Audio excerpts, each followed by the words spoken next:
Ya, selamat berjumpa kembali Bapak Ibu Saudara terkasih dalam Tuhan. Ya, kesempatan hari ini kita boleh mengucap syukur bahwa hari-hari ini kita, ya, bangsa kita, negara kita telah menyelesaikan amanatnya dengan baik, ya, di mana hari ini telah merayakan 17 Agustus yang ke-77. Luar biasa. Indonesia diberkati Tuhan, Indonesia jaya, Indonesia kuat, Indonesia maju, tetap bersatu. Itulah Indonesia kita yang setelah dimerdekakan. Ya, siapa yang memerdekakan? Yang memerdekakan adalah para pendahulu-pendahulu kita, para pahlawan-pahlawan kita. Kita bersyukur, ya.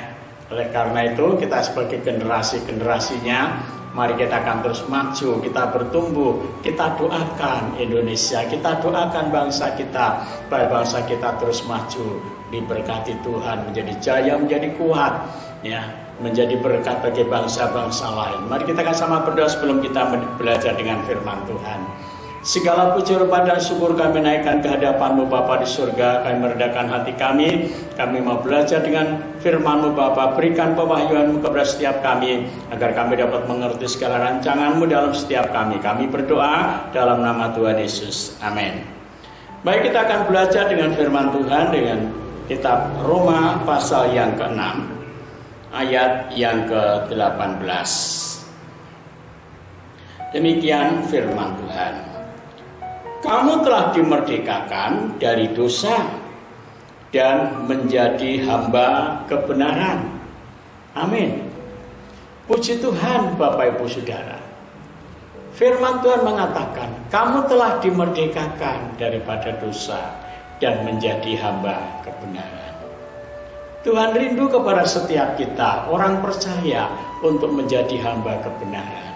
Tidak menjadi hamba dosa, tidak menjadi senjata kelaliman, tetapi menjadi hamba-hamba kebenaran. Hamba itu artinya adalah seorang yang mau merendahkan hati, mau merendahkan diri di dalam kebenaran, sehingga kita menjadi hamba-hamba kebenaran. Bapak Ibu Saudara, dosa itu telah menjajah seluruh umat manusia tanpa terkecuali. Siapapun manusianya, siapapun orangnya, telah dijajah oleh yang namanya kuasa dosa. Dan tidak ada satu manusia pun yang bisa meluputkan dirinya dari kuasa dosa. Tidak ada satu manusia pun yang bisa melepaskan dirinya dari belenggu dosa. Tetapi puji Tuhan, Bapak Ibu Saudara, Rasul Paulus menyatakan dengan jelas di dalam pasal yang ke-8 ayat yang ke-1 dan 2 dikatakan, demikianlah sekarang tidak ada penghukuman bagi mereka yang ada di dalam Kristus Yesus. Roh yang memberi hidup telah memerdekakan kamu dalam Kristus dari hukum dosa dan hukum maut. Kristus memerdekakan setiap orang percaya dari hukum dosa dan hukum maut. Tidak ada satu manusia pun yang bisa melepaskan dirinya dari kuasa dosa dan kuasa maut.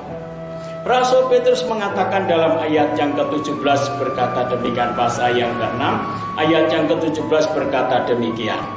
Tetapi syukur kepada Allah, dahulu memang kamu hamba dosa, tetapi sekarang kamu dengan segenap hati dan telah mentaati pengajaran yang telah diteruskan kepadamu.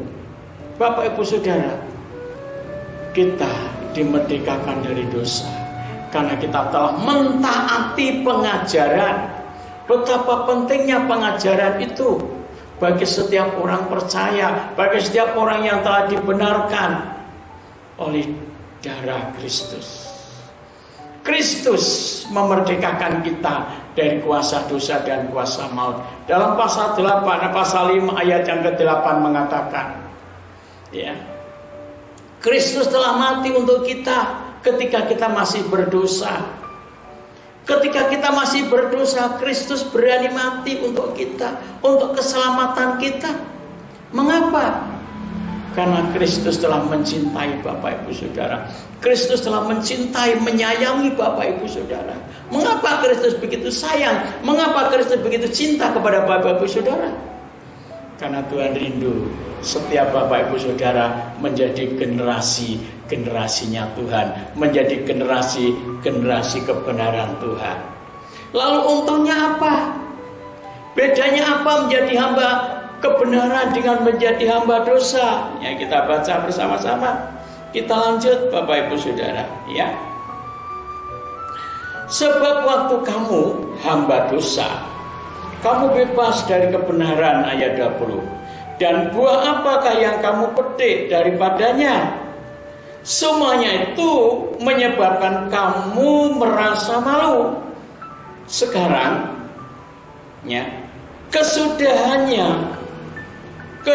semuanya itu ialah apa, saudara? Kematian. Ya, menjadi hamba dosa, kesudahannya adalah kematian. Sebab apa? Sebab dikatakan dalam ayat yang ke-23 pasal 6 dalam Roma, sebab upah dosa ialah maut, tetapi karunia Allah ialah hidup yang kekal dalam Kristus Yesus Tuhan kita. Upah dosa itu maut. Tidak ada seorang pun yang bisa meluputkan dirinya dari kuasa dosa. Berarti semua orang akan mendapatkan upah. Upahnya apa? Maut, kematian. Ya, tetapi karunia Allah ialah hidup yang kekal dalam Kristus Yesus. Di dalam kitab Injil Yohanes pasal 1 ayat 17 mengatakan, hukum Taurat diberikan oleh Musa, tetapi kasih karunia Allah dan kebenaran diberikan oleh Yesus Kristus Tuhan kita. Kasih karunia Allah itu diberikan kepada setiap orang percaya, kepada setiap orang tanpa terkecuali. Siapapun Bapak Ibu Saudara, apakah Bapak Ibu Saudara orang kaya, orang miskin, orang bodoh, orang pintar, orang kulit putih, orang kulit hitam, orang kulit merah, orang kulit apa saja, Tuhan tidak memandang bulu. Tuhan mengaruniakan, memberikan kasih karunia kepada setiap orang tanpa terkecuali. Ya, pada suatu hari ada orang yang kaya raya, yang anak muda kaya lagi, dia datang kepada Yesus, dia datang dengan lalu tergopoh-gopoh, dia tersungkur kepada Yesus. Ya Guru, apa yang harus aku berbuat supaya aku beroleh hidup yang kekal? Tuhan katakan, bukankah ada tertulis dalam hukum Tauratmu? Ya, jangan berzina, jangan mencuri, jangan membunuh, jangan mengadakan saksi dusta, jangan mengingini ya hak orang lain. Ya, kasihlah Tuhan Allahmu dengan segenap hatimu, dengan segenap jiwamu, segenap kekuatanmu, dan segenap akal budimu. Tuhan sementara berbicara, Alkitab mencatat Tuhan menaruh kasih kepada orang itu. Lalu anak muda berkata begini, saudara, oh semua sudah saya lakukan sejak aku masih muda. Ya, luar biasa saudara. Sudah orang kaya, ya, nggak pernah berzina, nggak pernah berbuat dosa, nggak pernah mencuri. Ya kalau mencuri sudah barang tentu tidak. Tapi namanya orang kaya, saudara. Ya. Tapi Tuhan Yesus berkata begini, kalau kamu tidak sempurna, masih kurang satu lagi. Apa itu? Jual hartamu, bagi-bagikan kepada orang-orang miskin, dan ikutlah aku, maka kamu akan memperoleh harta di surga. Saudara, orang kaya ini, saudara, telah mendengar pesan Tuhan Yesus. Dia meninggalkan Tuhan. Kenapa? Karena merasa dirinya kaya. Saudara, Tuhan telah menaruh kasih kepada orang itu, tetapi kasihnya diabaikan. Kenapa? Karena menganggap harta kekayaannya lebih berharga daripada harta di surga. Ya, hidup di luar sana merasa lebih bebas, lebih merdeka daripada ikut Tuhan Yesus. Ya. Dia tidak mengerti, dia tidak paham, dia tidak jelas bahwa sesungguhnya hidup di luar sana dia itu diperbudak oleh kuasa dosa. dan kuasa maut. Hidupnya hanya untuk menuruti keinginan daging, hidupnya semata untuk menuruti keinginan hawa nafsu, hidupnya hanya semata untuk mengikuti, melakukan apa yang menjadi kehendak dosa. Tuhan rindu kepada setiap kita, untuk kita menjadi hamba kebenaran. Apa buahnya? Perhatikan ayat 20, ayat 22. Tetapi sekarang, setelah kamu dimerdekakan dari dosa, dan setelah kamu menjadi hamba Allah, kamu beroleh buah yang membawa kamu kepada pengudusan, dan sebagai kesudahannya ialah hidup yang kekal. Wow. Setelah kamu menjadi hamba Allah, kamu dibawa kepada pengudusan, dan sebagai kesudahannya adalah hidup yang kekal. Puji Tuhan, Bapak Ibu Saudara, korban Kristus di atas kayu salib tidak sia-sia, menyelamatkan kita, memerdekakan kita dari kuasa dosa dan kuasa maut.